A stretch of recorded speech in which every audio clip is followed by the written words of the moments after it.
Daqui eu não vou sair, porque aqui é uma casa de oração.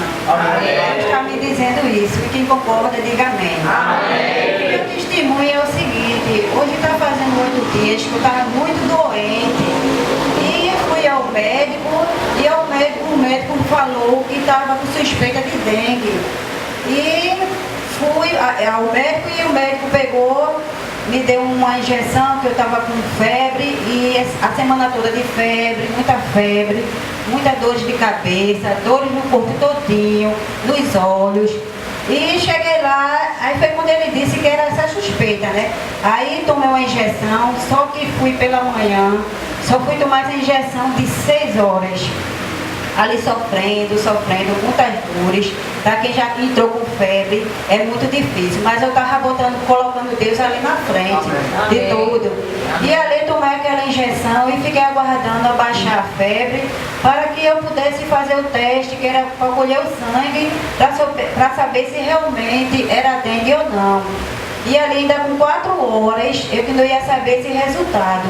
E assim, com 2 horas, era 4, mas quando foi 2 horas já sabia do resultado. E o resultado não foi dengue, era a glória de Jesus, não foi dengue. E vim para casa, mas só que com os medicamentos, mas continuei com dores, muitas dores fortes, insuportável. E eu sempre pedindo a Deus, meu Deus, que mostrasse o que era. E nada, eu tomando remédio, medicamento e a febre insistindo.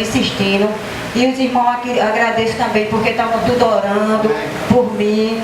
E eu sempre com muitas dores. E teve um momento que eu pedi ao meu pastor que ele fosse em casa. Ele foi e orou por mim. Irmão, ali naquele momento que o pastor orou por mim, eu fui curada.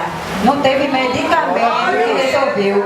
Mas quando ele pôs a mão na minha cabeça, que ele terminou aquela oração, eu não senti mais nada, suei. E ele fez, irmã, você está suando, sua testa.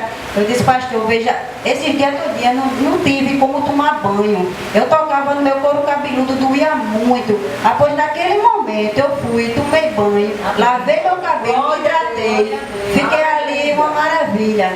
Aí só que por uma desobediência minha, um pouquinho de descuido, porque a gente tem que prestar muita atenção, porque o nosso pastor ele sempre está nos orientando. E quando foi no outro dia, as ovelhinhas de Jesus, que eu agradeço a vocês, viu? Porque eu fiquei tão feliz, que é tão bom saber o quanto a gente é amada por vocês.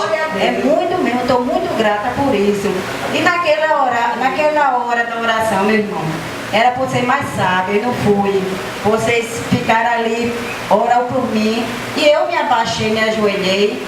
E não era para deixar você ter pôr as mãos na minha cabeça. No momento vocês ainda não estavam preparados. Mas só que o meu pastor já tinha me orientado.